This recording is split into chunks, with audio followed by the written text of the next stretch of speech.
Morning વિદ્યાર્થી મિત્રો, ધોરણ 11 વિષય ગણિતના ઓનલાઈન વિડિયો લેક્ચરમાં આપ સૌ વિદ્યાર્થી મિત્રોનું હાર્દિક સ્વાગત છે। છેલ્લે આપણે ધોરણ 11 ચેપ્ટર નંબર 1 ગણ પરિચય પૂર્ણ કર્યું હતું। હવે આજે આપણે ધોરણ 11 નું નવું ચેપ્ટર નંબર 5 સંકર સંખ્યાઓ અને દ્વિઘાત સમીકરણનો અભ્યાસ કરવાનો છે। અંગ્રેજીમાં વાત કરીએ તો કોમ્પ્લેક્સ નંબર n ક્વાડ્રિક ઇક્વેશન। ધોરણ 10 ની અંદર તમે દ્વિઘાત સમીકરણથી દરેક વિદ્યાર્થી મિત્રો પરિચિત હશો, પણ તમારા માટે સંકર સંખ્યા એટલે કે કોમ્પ્લેક્સ નંબર આ એક નવો વર્ડ છે અથવા તો એક નવો ચેપ્ટર છે અથવા તો એક નવો ટોપિક છે કે જેના વિશે તમે માહિતગાર છો નહીં। તો સૌથી પહેલા તો આપણે અગાઉના ધોરણમાં તમે જે દ્વિઘાત સમીકરણ અથવા તો જે સમીકરણો ભણીને આવ્યા છીએ એનો થોડો પ્રારંભિક ખ્યાલ મેળવો। તો પ્રસ્તાવનામાં આપણે જોઈએ કે સમીકરણ x² + 1 = 0 એ x² + 1 = 0 હોય અથવા તો કોઈ દ્વિઘાત સમીકરણ કેવા સ્વરૂપે કે ax² + bx + c = 0 માં વિવેચક તમે લોકોએ વિવેચક દ્વિઘાત સમીકરણ આપ્યું એના આધારે તમે શું મેળવતા વિવેચક, અને વિવેચકનું મૂલ્ય જ્યારે <0 હોય તો એવા સમીકરણનો વાસ્તવિક ઉકેલ ન મળે। તો આવા સમીકરણનો ઉકેલ માટે અથવા તો આવા સમીકરણને ઉકેલવા માટે આપણે સંકર સંખ્યા એટલે કે કોમ્પ્લેક્સ નંબરનો ઉપયોગ કરતા હોઈએ। અને અહીંયા જે ઉદાહરણ આપ્યું છે એની વાત કરીએ કે x² + 1 = 0, ધેરફોર x² શું થશે -1 થાય। તો હવે x² = -1 તો આપણે x લખવું તો શું લખી શકો તમે કે વર્ગમૂળની અંદર -1 બંને બાજુ વર્ગમૂળ લઈ લો। હવે વર્ગમૂળની અંદર -1 હોય વર્ગમૂળની અંદર -1 હોય તો એની કોઈ કિંમત મળે નહીં, માઈનસ સંખ્યાનું વર્ગમૂળ નીકળે નહીં। તો જ્યારે આવી માઈનસ સંખ્યા હોય એનું વર્ગમૂળ લેવું હોય તો એ આપણને વાસ્તવિક સંખ્યા સ્વરૂપે ન મળે। વાસ્તવિક સંખ્યાનો વર્ગ આપણે ભેના થાય ને તો ચેપ્ટર નંબર 1 ની અંદર આપણે વાસ્તવિક સંખ્યાના ગણ વિશે ભેના થાય એટલે કે આનો વાસ્તવિક ઉકેલ ન મળે, એનો ઉકેલ મેળવવો હોય તો તમારે સંકર સંખ્યાનો ઉપયોગ કરવો પડે। કઈ રીતે મળશે? દાખલા તરીકે x બરાબર શું મેળવો આપણે વર્ગમૂળમાં -1 તો હવે x બરાબર i², જ્યાં i² શું થશે -1 કે -1 હોય ત્યાં આપણે શું લખી શકો તમે સંકર સંખ્યાના આધારે i²। હવે i² નું વર્ગમૂળ નીકળી શકે શું નીકળે તો થાય x બરાબર i। તો કે જ્યારે કોઈ સમીકરણનો અથવા તો કોઈ દ્વિઘાત સમીકરણનો વાસ્તવિક ઉકેલ ન મળતો હોય તો એના ઉકેલ માટે આપણે સંકર સંખ્યા અથવા તો કોમ્પ્લેક્સ નંબરનો ઉપયોગ કરતા હોઈએ। હજી કોઈ દ્વિઘાત સમીકરણની વાત કરીએ કે આપણે કોઈ દ્વિઘાત સમીકરણ આપ્યું આવ્યા છે ax² + bx + c = 0, તો ax² + bx + c = 0 તમારે આનો ઉકેલ મેળવવો તો આપણે વિવેચક મેળવવો પડે કે એને તમે d વડે દર્શાવી શકો અને ડેલ્ટા વડે દર્શાવી શકો। ડેલ્ટા બરાબર શું થાય b² - 4ac। હવે આનું મૂલ્ય જો <0 મળે, આનું મૂલ્ય જો <0 મળે તો તમને આનો વાસ્તવિક ઉકેલ મળે નહીં, આ દ્વિઘાત સમીકરણનો વાસ્તવિક ઉકેલ મળે નહીં, કારણ કે બીજ મેળવવા માટે તમારે આ સૂત્ર આવું આવતું ધોરણ 10 માં -b ± વર્ગમૂળની અંદર b/2a। તો અહીંયા આગળ જો d <0 હોય એટલે કે વિવેચક <0 હોય તો એ સમીકરણનો ઉકેલ મળે નહીં, એટલે કે વાસ્તવિક ઉકેલ ન મળે, એનો ઉકેલ મેળવવો હોય તમારે સંકર સંખ્યાનો ઉપયોગ કરવો પડે। હજી આને આપણે ઉદાહરણની વાત કરીએ તો 5x² + 2x + 2 = 0 આ દ્વિઘાત સમીકરણનો મારે ઉકેલ મેળવવો છે। એના ઉકેલ માટે હું વિવેચક મેળવું તો સૌથી પહેલા તો a બરાબર કેટલા થશે 5, b બરાબર 2 અને c બરાબર 2। તો એના માટે પહેલા તો d મેળવવાનું તો d શું થશે કે b² - 4ac। હવે b² - 4ac એટલે 4 - 4 કૌંસમાં 2 કૌંસમાં 5 તો 4 - 5 × 10 10 × 40 બરાબર કેટલા મળ્યા -36। તો અહીં વિવેચકનું મૂલ્ય તમને કેવું મળ્યું <0 મળ્યું। તો જ્યારે વિવેચકનું મૂલ્ય અથવા d નું મૂલ્ય જ્યારે <0 મળે કે એવા સમીકરણનો આપણે વાસ્તવિક ઉકેલ મળે ની કિંમત અહીંયા મૂકો તમે તો વર્ગમૂળની અંદર કેટલા આવે -36, તો એનો તમને વાસ્તવિક ઉકેલ ન મળે તો આ સંજોગોમાં આપણે આવા સમીકરણના ઉકેલ માટે સંકર સંખ્યાનો ઉપયોગ કરવો પડે। હવે આપણે આગળ વાત કરીએ કે સંકર સંખ્યા કોમ્પ્લેક્સ નંબર એને આપણે કયા સ્વરૂપે દર્શાવી શકીએ। તો જો કોઈ a અને b બિલોંગ્સ ટુ r માટે કે કોઈ small a b belongs to r હોય z ઇક્વલ ટુ શું હોય તમારી પાસે a વત્તા ib. તો આ એક પ્રકારની સંકર સંખ્યા છે. સંકર સંખ્યા આપણે સંકેતમાં કેના વડે દર્શાવશું કે z વડે દર્શાવી શકીએ. હવે અહીંયા આગળ જે અચળ પદ છે અથવા તો સ્મોલ a છે એને આપણે શું કહીશું કે વાસ્તવિક ભાગ. કોનો વાસ્તવિક ભાગ? કે સંકર સંખ્યાનો વાસ્તવિક ભાગ જે i નો સહગુણક છે, કે જે i નો સહગુણક છે આપણે શું કહીશું કાલ્પનિક ભાગ.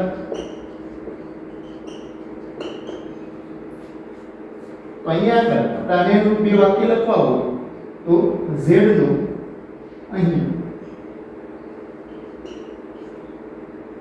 a ને z નો વાસ્તવિક ભાગ, અંગ્રેજીમાં વાત કરીએ તો શું કહી શકીએ આપણે રિયલ પાર્ટ, રિયલ પાર્ટ કહેવાય. પછી આપણે જે i નો સહગુણક હોય, i નો સહગુણક એટલે શું થાય b. અહીંયા i નો સહગુણક હોય તમારો b, b ને શું કહેવાય z નો કાલ્પનિક ભાગ કહેવાય.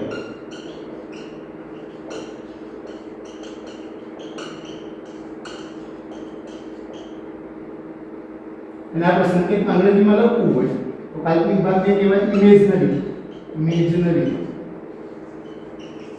પાર્ટ કહેવાય. તો અહીંયા આગળ તમને z ઇક્વલ ટુ a વત્તા ib સ્વરૂપનો સંકર સંખ્યા આપી હોય તેનો વાસ્તવિક ભાગ શું થાય સ્મોલ, કાલ્પનિક ભાગ શું થાય b. કાલ્પનિક ભાગ એટલે i ની આડે જે સહગુણકમાં હોય તમારો કાલ્પનિક ભાગ અને અચળ પદ જે હોય તમારો શું થાય વાસ્તવિક ભાગ. સંકર સંખ્યાના સંકેતમાં આપણે કેના વડે દર્શાવી શકીએ કે z વડે. આ એક પ્રકારની સંકર સંખ્યા છે. અહીંયા આગળ a ને z નો વાસ્તવિક ભાગ અને b ને z નો કાલ્પનિક ભાગ અથવા તો ઇમેજનરી પાર્ટ કહેવાય. તો સંકેતમાં લખવું ઇન શોર્ટમાં તો real of z equal to શું થાય a. આપણે જે દાખલા ગણતરી વખતે ઉપયોગ કરશું ત્યારે ઇન શોર્ટ કે real of z equal to a, imaginary of z imaginary of z equal to b. આને વાંચવું તો કઈ રીતે વાંચી શકો કે z નો વાસ્તવિક ભાગ શું થાય a, z નો કાલ્પનિક ભાગ શું થાય b. તો આ રીતે સંકર સંખ્યાને દર્શાવવા માટે આપણે z ઇક્વલ ટુ a વત્તા ib સ્વરૂપનો ઉપયોગ કરી શકીએ. તો જ્યારે કોઈ સમીકરણનો અથવા તો કોઈ દ્વિઘાત સમીકરણનો વાસ્તવિક ઉકેલ ન મળતો હોય તો એના ઉકેલ માટે આપણે સંકર સંખ્યા એટલે કે કોમ્પ્લેક્સ નંબરનો ઉપયોગ કરતા હશું.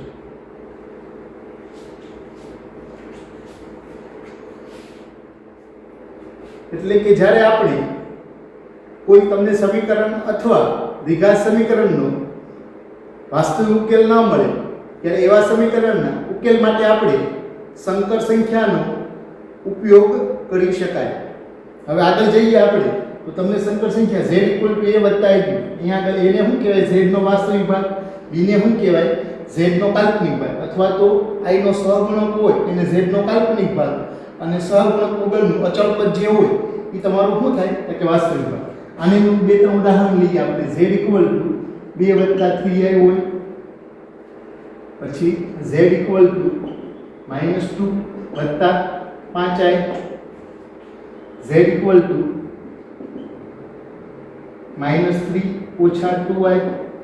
તો આ દરેક સંખ્યાને આપણે રિયલ પાર્ટ અને ઇમેજનરી એટલે વાસ્તવિક અને કાલ્પનિક ભાગ આપણે લખવાના છે. આ સમીકરણની વાત કરી પહેલા તો આનો રિયલ પાર્ટ એટલે કે r ઓફ z, z નો વાસ્તવિક ભાગ કેટલો થશે b. જે અચળ પદ હોય તમારો શું થાય z નો વાસ્તવિક ભાગ થાય. જે i નો સહગુણક હોય તમારો શું થાય કાલ્પનિક ભાગ. સંકેતમાં આપણે કેના વડે દર્શાવીએ imaginary of z equal to કેટલા થશે 3. z બરાબર આનો શું થાય real part r of z equal to શું થશે કે -b. z નો કાલ્પનિક ભાગ imaginary of z equal to i નો સહગુણક કેટલો થાય 5.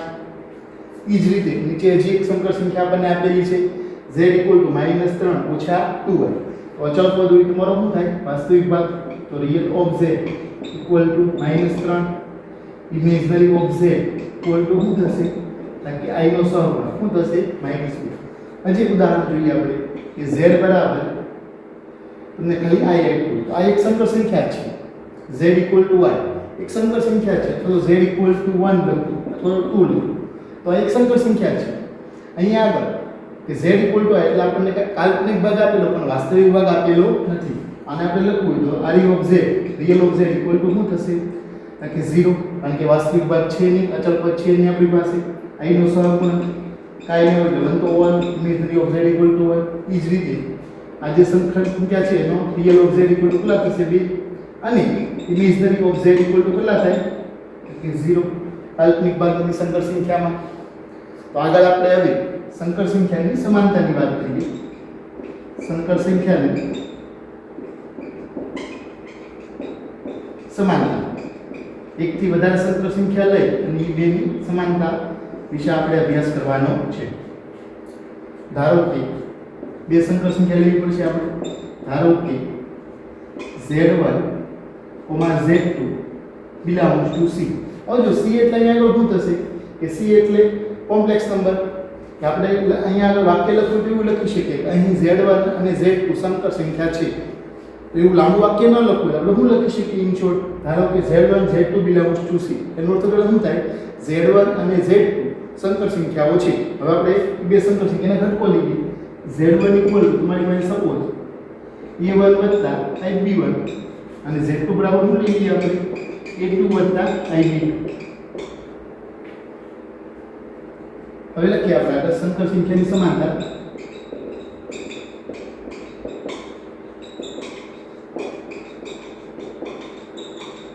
સંકર સંખ્યાની સમાનતા એટલે શું થશે? z1 equal to z2, z1 equal to z2. હવે z1 ઇક્વલ ટુ z2 એનો અર્થ શું થાય?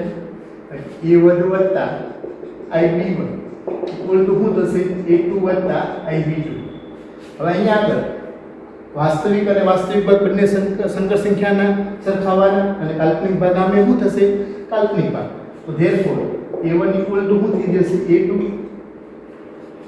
અને b1 ઇક્વલ ટુ શું થઈ જશે? b2. બંને સંકર સંખ્યાઓ હોય એના વાસ્તવિક ભાગ સરખાવો અને બંનેના કાલ્પનિક ભાગ સરખાવો. એટલે આ જે થયું એને શું કહેવાય? બે સંકર સંખ્યાની સમાનતા. તમને બે સંકર સંખ્યા z1 ઇક્વલ ટુ a1 વત્તા ib1 અને z2 ઇક્વલ ટુ a2 વત્તા ib2 જો બંને સંકર સંખ્યા સમાન હોય તો હું લખી શકું a1 ઇક્વલ ટુ a2 અને b1 ઇક્વલ ટુ b2. અને એનું એક ઉદાહરણ જોઈએ આપણે. ટેક્સ્ટ બુકમાં આપેલું છે ઉદાહરણ નંબર 1. રકમ કંઈક આવી છે. વાસ્તવિક સંખ્યાઓ x અને y માટે આપણે એક આવું સમીકરણ આપેલું છે 4x + i કૌંસમાં 3x - y બરાબર 3 + i - 6. તો x અને y ની કિંમત મેળવો. તો x અને y મેળવો. અહીંયા આગળ તમારે આ દાખલાની ગણતરી માટે x અને y ની કિંમત મેળવવા માટે આપણે બે સંકર સંખ્યાની સમાનતાનો ઉપયોગ કરો. તો હવે આપણે ઉદાહરણ નંબર 1 4x + i કૌંસમાં 3x - y બરાબર 3 + i - 6. તો x અને y મેળવો. તો અહીંયા આગળ બે સંકર સંખ્યાની સમાનતાના આધારે આપણે x અને y ની કિંમત મેળવવાની છે. અહીંયા આગળ તમે જુઓ કે આપણી પાસે સંકર સંખ્યાનું સ્વરૂપ કેવું હોવું જોઈએ? તો a + i સ્વરૂપ હોવું જોઈએ. તો 4x + i કૌંસમાં 3x - y એટલે આ તમારો વાસ્તવિક ભાગ, આ તમારો કાલ્પનિક ભાગ. એ જ રીતે બીજી સંકર સંખ્યા છે આ એનો વાસ્તવિક ભાગ અને આ એનો કાલ્પનિક ભાગ. તો આપણે લખીએ કે સમાનતા પરથી સંકર સંખ્યાની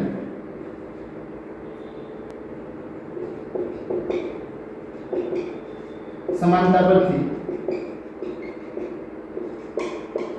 આપણે શું લખી શકો કે વાસ્તવિક ભાગ સામે વાસ્તવિક ભાગ અને કાલ્પનિક ભાગ સામે કાલ્પનિક ભાગ. તો સંકર સંખ્યાની સમાનતા પરથી આપણે શું લખી શકીએ કે 4x = 3 વાસ્તવિક અને વાસ્તવિક ભાગ સરખાવો. તો પહેલી સંકર સંખ્યા છે એનો વાસ્તવિક ભાગ છે તમારી પાસે 4x. સામેની સંકર સંખ્યા છે એનો વાસ્તવિક ભાગ કેટલો છે તમારી પાસે 3. આનો કાલ્પનિક ભાગ i વગરનો ભાગ હોય તો કાલ્પનિક ભાગ થાય 3x - y. સામે શું છે આપણી પાસે કે -6 i નો સરવાળો. તો અહીંયા આગળ આપણે બંને સંકર સંખ્યાની સમાનતા પરથી વાસ્તવિક અને કાલ્પનિક ભાગની સરખામણી કરી. તો 4x = આપણે x ને y મેળવવાના છે. x બરાબર શું થઈ ગઈ? 3/4. હવે x બરાબર 3/4 હોય તો મેં કિંમત અહીં મૂકી દઉં તો 3 × 3/4 ઓછા y = -6.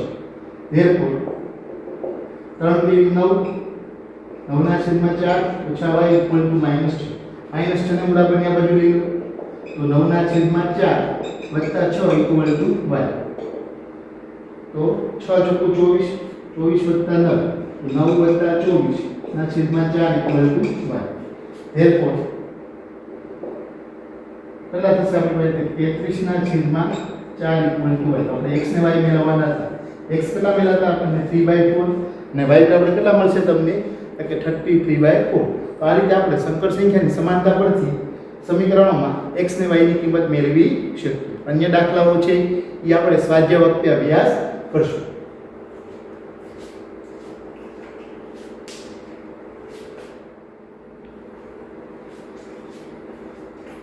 હવે આપણે સંકર સંખ્યાની સમાનતા પરથી નેક્સ્ટ ટોપિક સંકર સંખ્યાનો સરવાળો એનો આપણે અભ્યાસ કરીએ પછી એના ગુણધર્મનો આપણે અભ્યાસ કરીશું કે જો બે સંકર સંખ્યા લઈ લઈએ z1 z2 belongs to c હોય આનો અર્થ શું થાય આગળ વાત કરીએ કે z1 અને z2 સંકર સંખ્યાઓ હોય તથા z1 a1 ib1 અને z2 a2 ib2 બે સંકર સંખ્યાઓ આપણે લઈએ એ z1 z2 છે એ belongs to c હોય અને z1 બરાબર a1 ib1 z2 બરાબર a2 ib2 તો આ બે સંકર સંખ્યાનો આપણે સરવાળો કરીએ તો z1 z2 ઇક્વલ ટુ શું થશે a1 ib1 a2 ib2 તો બે સંકર સંખ્યાનો સરવાળો એટલે બંનેના વાસ્તવિક ભાગનો સરવાળો વત્તા બંનેના કાલ્પનિક ભાગનો સરવાળો બહુ સરળ છે a1 a2 બંનેના વાસ્તવિક ભાગનો સરવાળો વત્તા ib1 ib2 બંનેના કાલ્પનિક ભાગનો સરવાળો a1 a2 વત્તા બંનેમાંથી i કોમન લીધું તો શું આવશે તો b1 b2 આ શું થયું આપણી પાસે તો બે સંકર સંખ્યાનો સરવાળો હવે આનું ઉદાહરણ જોઈએ આપણે કે સપોઝ z 2 3i હોય એક સંકર સંખ્યા અને z2 -6 8i આ બે સંકર સંખ્યાનો સરવાળો કરો તો z1 z2 બરાબર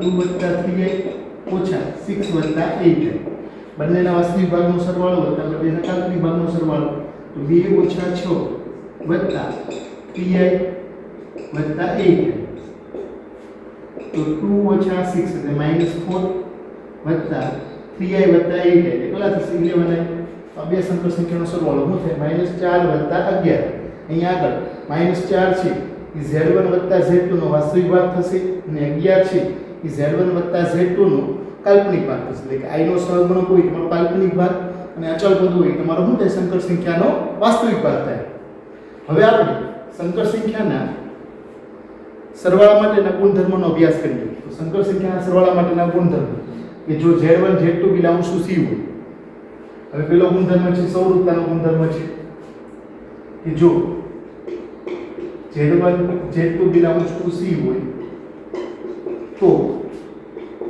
બે સંકર સંખ્યાનો સરવાળો કરીએ z1 z2 એ પણ શું મળવા એ પણ ક્યાં આવશે એટલે કે કોઈ સંકર સંખ્યા જ મળે કે કોઈ z1 z2 છે સંકર સંખ્યા હોય તો એ બે સંકર સંખ્યાનો સરવાળો પણ શું હોય હંમેશા સંકર સંખ્યા જ હોય કે કોમ્પ્લેક્સ નંબર જ હોય આપણે ઉદાહરણ જોઈએ અહીંયા આગળ z1 અને z2 બે સંકર સંખ્યાઓ છે એનો સરવાળો કર્યો તો આપણને એના સરવાળા સ્વરૂપે જે આપણને સંકર સંખ્યા મળી એ પણ એક પ્રકારનું કોમ્પ્લેક્સ નંબર જ હોય એટલે એક પ્રકારની સંકર સંખ્યા છે આનો અર્થ શું થાય કે z1 z2 સંકર સંખ્યા હોય તો એમનો સરવાળો પણ સંકર સંખ્યા જ મળે હવે આપણે ક્રમનો નિયમ ચેપ્ટર નંબર 1 ની અંદર આપણે યોગગણ અને છેદગણ માટે ક્રમનો નિયમ જોયો હતો યોગગણ અને છેદગણ માટે ક્રમનો નિયમ જોયો હતો એમાં અહીંયા આગળ સંકર સંખ્યા માટે પણ ક્રમનો નિયમ આવે કે જો z1 z2 ઇક્વલ ટુ શું થાય કે z2 z1 z1 z2 ને ઇક્વલ ટુ શું થાય કે z2 z1 એટલે કે સંકર સંખ્યા માટે પણ ક્રમનો નિયમ જળવાય તો જૂથનો નિયમ આવશે ત્રીજો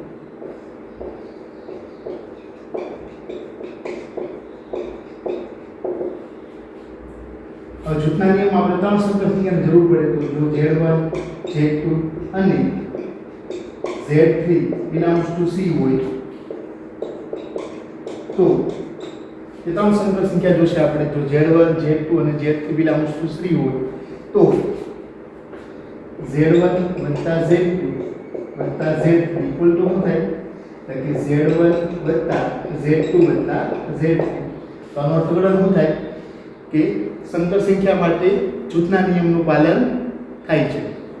હવે નંબર 4 સરવાળા માટે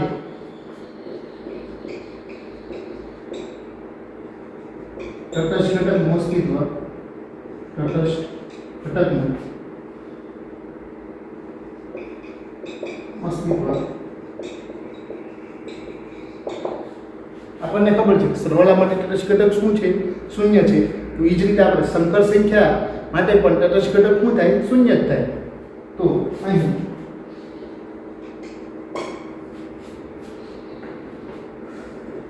સંકર સંખ્યા માટે તટસ્થ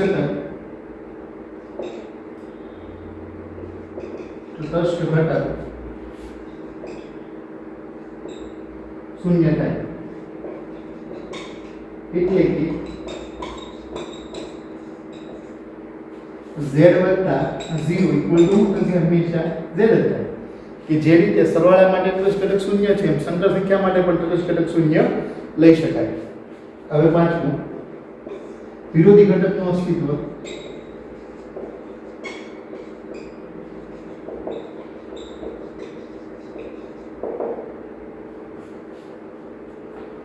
જો z = a + ib હોય તો તેનો વિરોધી ઘટક, તો તેનો વિરોધી ઘટક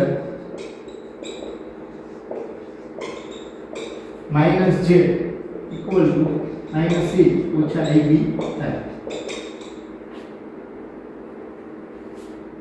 તેથી તમે શું લખી શકો કે z ઓછા z, કે કોઈ સંકર સંખ્યા તમને z આપી હોય તો એનો વિરોધી ઘટક શું થાય? માઈનસ, એની વિરોધી સંકર સંખ્યા શું થાય? -z। તો z ઓછા z ઇક્વલ ટુ શું થઈ જશે? અને a વત્તા ib ઓછા a ઓછા a ઇક્વલ ટુ શું થાય? એટલે શૂન્ય। તો કોઈ સંકર સંખ્યા z આપી હોય વિરોધી સંકર સંખ્યા શું થાય? માઈનસ છે। બંનેનો સરવાળો કરો તો હંમેશા શું મળવાનો છે? આપણને શૂન્ય મળવાનો છે। આ જે છે એ સંકર સંખ્યાના સરવાળા માટેના ગુણધર્મ છે। હવે આગળ આપણે બે સંકર સંખ્યાની બાદબાકીનો અભ્યાસ કરીએ।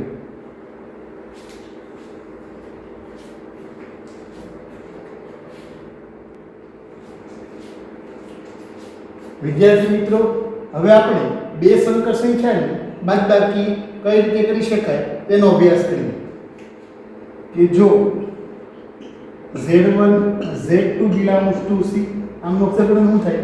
એટલે z1 અને z2 સંકર સંખ્યાઓ હોય, z1 બરાબર a1 વત્તા ib1 અને z2 બરાબર a2 વત્તા ib2, આ બે સંકર સંખ્યાઓ છે આપણી પાસે।